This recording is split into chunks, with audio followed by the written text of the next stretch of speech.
agradecer a gentileza da comissão de se disporem a estarem aqui na minha residência. Sejam bem-vindos à residência da gente por este lado, é um local mais sagrado e eu fico feliz de poder recebê-los aqui. E só quero então avisar que talvez durante o depoimento eu tenha que ir para o banheiro vez ou outra. O meu problema, se for perguntado, posso explicar melhor. É apenas uma incontinência urinária em relação à cirurgia. Então, quando eu precisar, terei que ir rapidamente. Por isso até que eu estou de costa aqui para ele, acredito que facilita. Dava para mim, faça favor, Sérgio.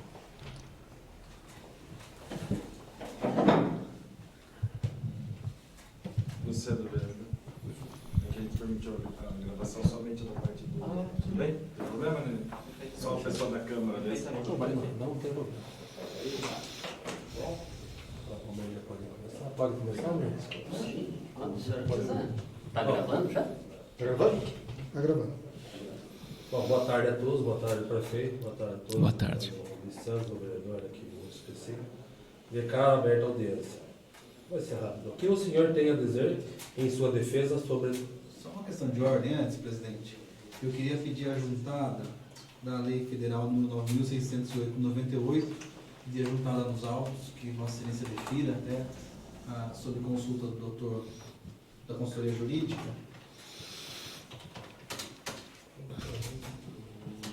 Só pedir a juntada nos autos. Doutor? Certo. Está definido. O que o senhor tem a dizer em sua defesa sobre a denúncia? Como os autos são muitos, Excelência, se me permite, eu gostaria de responder perguntas, seja dos senhores e dos advogados, assim a gente pode ser mais objetivo. Obrigado, vereador. Prefeito, boa tarde. Boa tarde.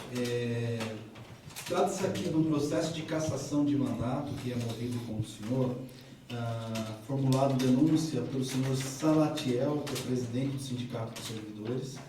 E essa denúncia tem alicerce num relatório parcial da CPI, chamada de CPI do falso voluntariado que teve na Câmara de Vereadores.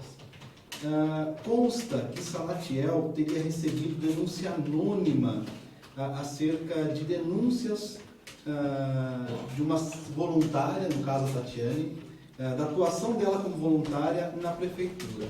O senhor sabe em que contexto se deu isso? Como ocorreu essa denúncia? Você tem conhecimento? Hoje eu posso afirmar que sim. Alguns meses atrás, menos.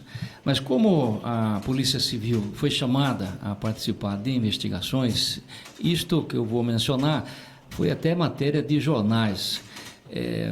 E eu procurei interligar essas notícias. Então, sobre essa questão, a minha visão hoje é a seguinte: todo governo tem até a obrigação de prestar contas, o que não é propaganda, muito menos do prefeito, mas diante de um plano de governo que é gestado durante a campanha eleitoral, cria-se uma expectativa das pessoas de que aquelas obras e serviços novos sejam realizados.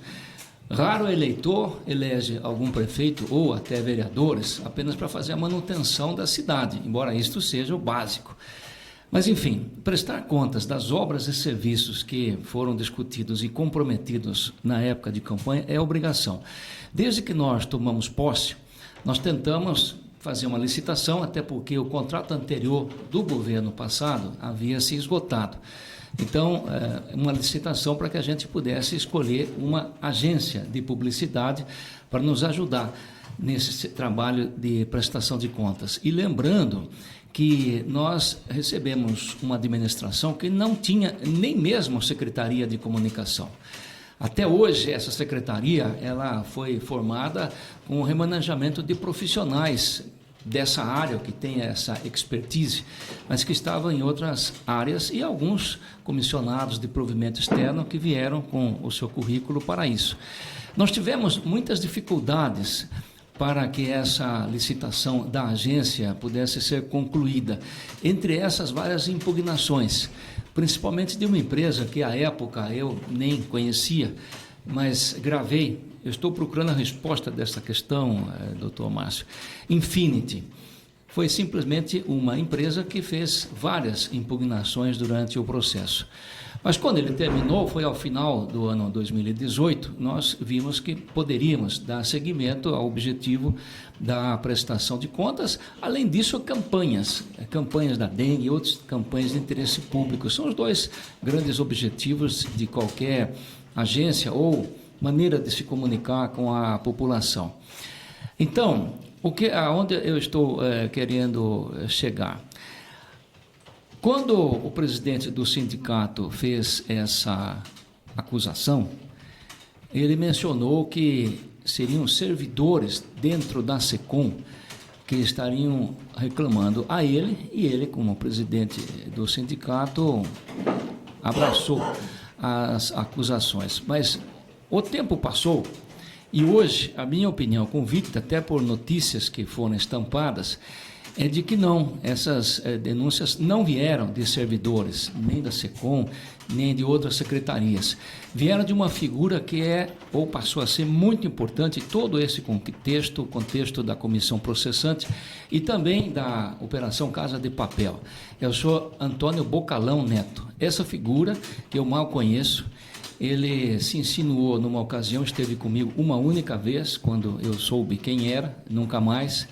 Mas hoje eu tenho que uma pessoa maldosa, uma pessoa que infelizmente ilude as outras que ele contata, e foi ele que, por meios fraudulentos, isso está nos inquéritos policiais, que ele acabou se fazendo passar por um servidor da SECOM, e ele passou notícias falsas, dando a entender muitas das acusações que depois acabaram sendo jogadas contra mim.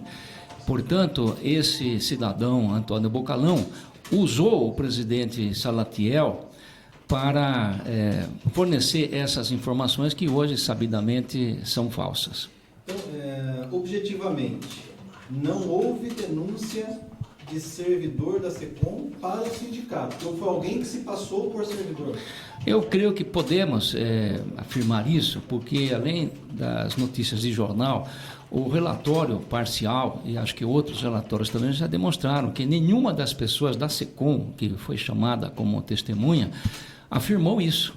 E realmente, depois que a polícia percebeu que ele adquiriu um chip falso, com um número, já foi estampado nas notícias, para mim não há dúvida de que não houve nenhum servidor da prefeitura que foi quem deu origem a essas acusações falsas. Certo. Sobre o voluntariado da Tatiane Polis, o senhor, ao nomear ou ao firmar um termo de compromisso com a Tatiane Polis de voluntariado, o senhor entende que fez nos termos da lei? Sim, com certeza, da lei federal e também da lei municipal.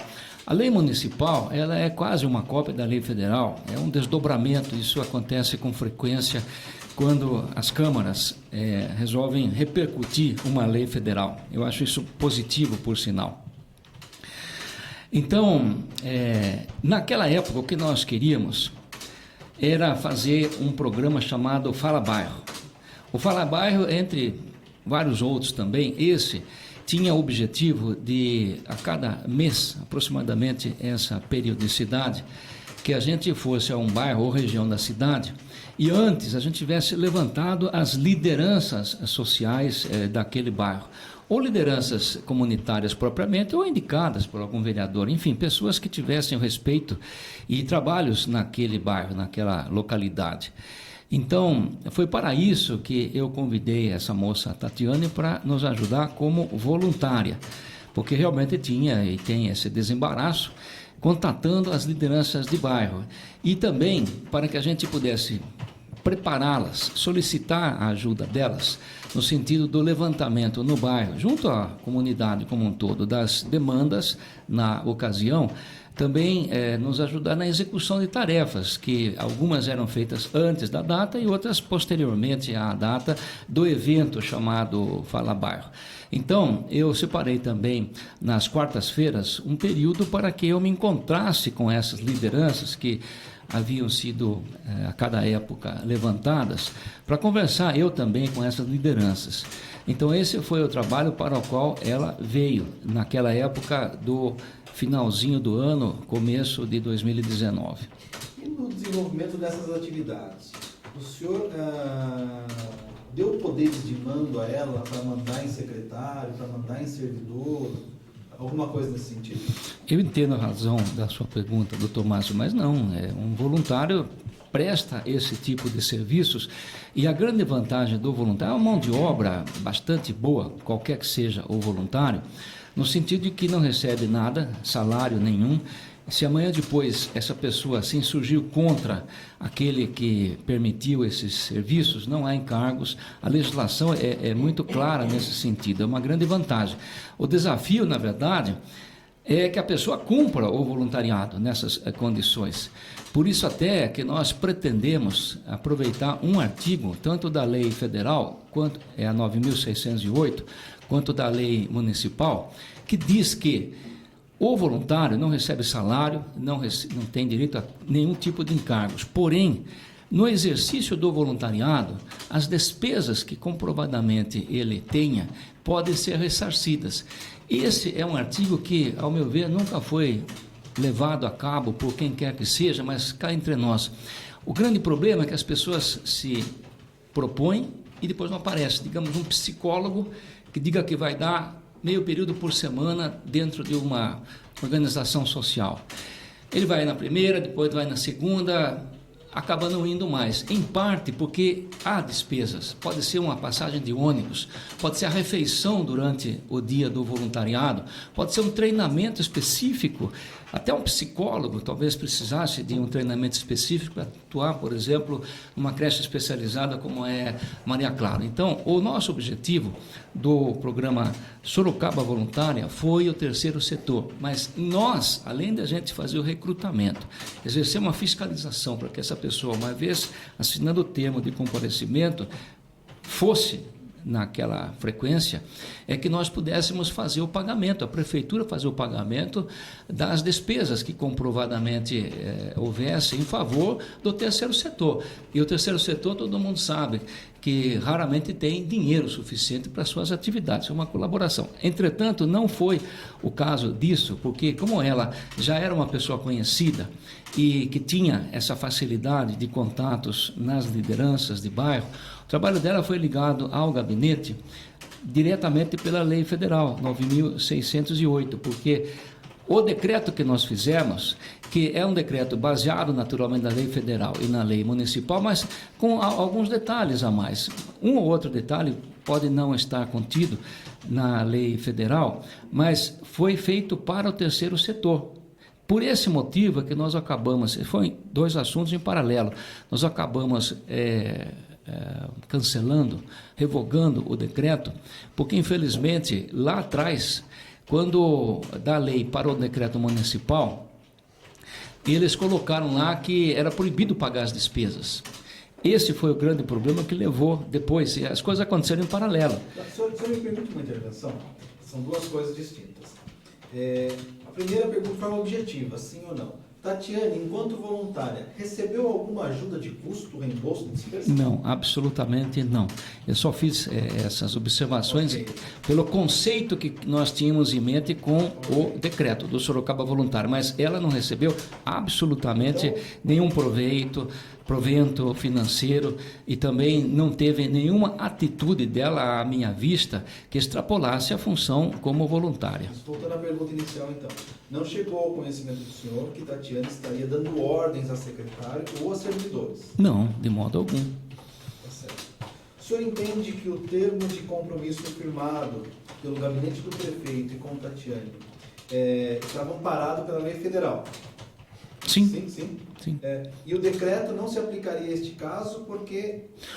O escopo, o objetivo do decreto do nosso governo foi servir ao terceiro setor.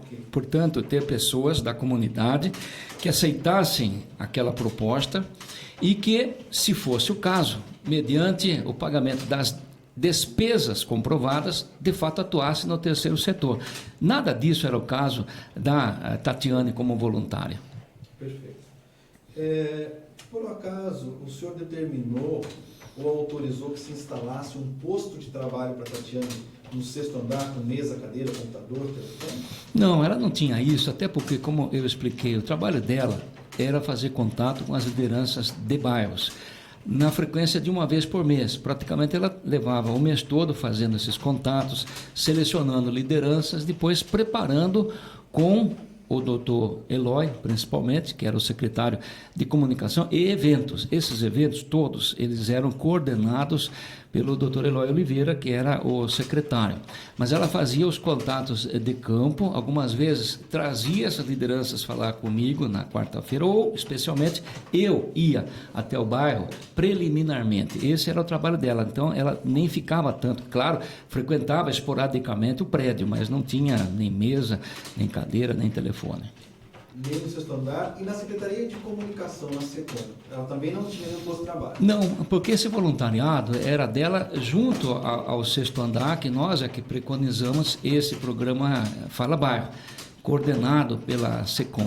Mas o trabalho dela não era nem na SECOM. É claro que quem coordenava tudo que dizia respeito à comunicação e eventos, nesse caso eventos, era o secretário Eloy. Então ela tinha contato. A participação esporádica em alguma reunião, apenas levando e trazendo informações.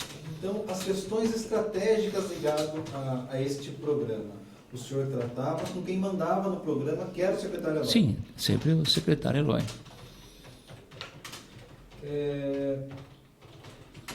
Consta ainda, prefeito, nos autos, que houve em algum momento perseguição contra servidores da SECOM, e que isso teria sido feito por interferência da Tatiane Costa.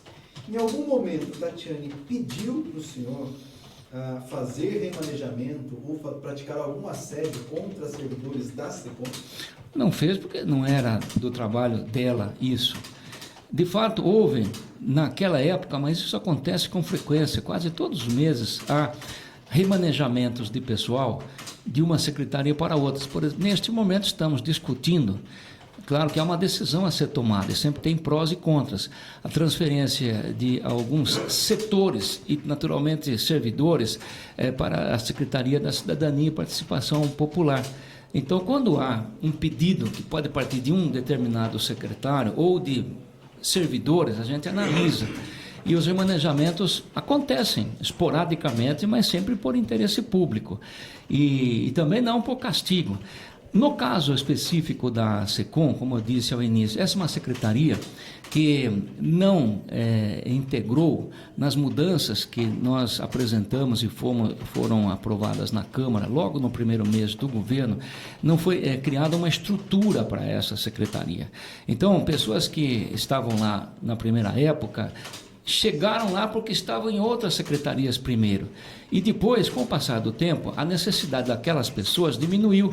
E algumas vezes elas pediram, ou o secretário da área de origem pediu também. Então, veja, citando o caso, o Nerci José, que foi solicitado para se deslocar para a SECOM, e lá serviu e bem durante um tempo. Todos nós sabemos que é uma pessoa muito afeita a esportes. E, embora na SECOM ele tenha colaborado com a produção de notícias, informações, nessa época que o senhor pergunta, ele foi deslocado para esportes, onde está até hoje. Ele atua na área de esportes, mas também, pela experiência que passou na SECOM, ele produz notícias de esportes, estando na SEMES, para a SECOM. Então, o senhor nega a participação de Tatiane no remanejamento de servidores da SECOM? Ela não teve nenhuma interferência com relação a isso? Nem teria sentido. Eu gostaria que o senhor respondesse só sim ou não. Fernando, Sandra, Giba, Gilbert, Carol Magoga, são comissionados externos? São comissionados em provimento externo. Perfeito. Foram Pode nomeados repetir os nomes, doutor? Fernando, Sandra, Gilbert, vulgo ou de alcunha, Giba, e Carol Magoga. Esses servidores, por serem comissionados externos, naturalmente foi o senhor que os nomeou. Essa nomeação se deu a pedido ou por influência de Tatiane Polis? Não, não, porque eu já conhecia essas pessoas, eu vou citar um por um, de tempos atrás, em circunstâncias diferentes. Mas o senhor Gilbert Giba, hoje o nosso secretário da SECOM, eu conheci no ano eleitoral. Ele, inclusive, fez filmes para nós, a campanha, naquele ano eleitoral. Eu conheci o currículo dele, era um bom profissional nesse campo. Então, eu o trouxe diretamente por conhecimento meu que tive em relação a ele. Carol Magoga também, foi durante o ano eleitoral que eu a conheci, e uma pessoa muito versada na internet, redes sociais, que hoje em dia está competindo com a mídia tradicional. Eu confesso que eu não consigo mexer muito com esses assuntos. Então, quando eu fiz o convite, foi para que ela nos ajudasse na comunicação com a rede social, que isto nem está claramente ou não é utilizado nem no contrato da agenda, da agência. Mas alguém, o Fernando Marques, Fernando Marques tem duas ligações. Uma delas, que o sogro dele é meu amigo há mais de 20 anos, que é o Clécio Ribeiro. Então, já conhecia por apresentação através do sogro dele. Mas eu também percebi nos últimos tempos, mais de ano, que ele era e é um militante político, era presidente do PSL, esse partido do presidente da República. Acho que não é mais, mas foi. Então, percebi a liderança dele e eu convidei por esse motivo. Sandra. A Sandra é uma origem diferente, nós sabemos, ela é um rosto muito conhecido pela televisão, uma emissora de televisão local também. E tinha corrido notícia de que ela estava saindo de lá.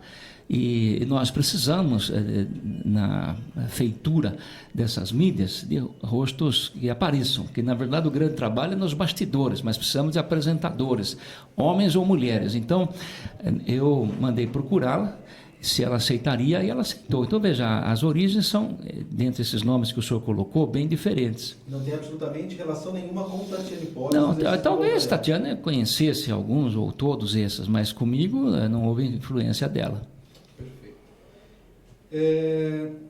Mudando para um outro foco agora, prefeito, também consta da denúncia, o senhor tinha, após a agência de Gentil firmar contrato com o município, o senhor tinha pedido ou tentado influenciar a agência para contratar Tatiane Polis como funcionária da agência.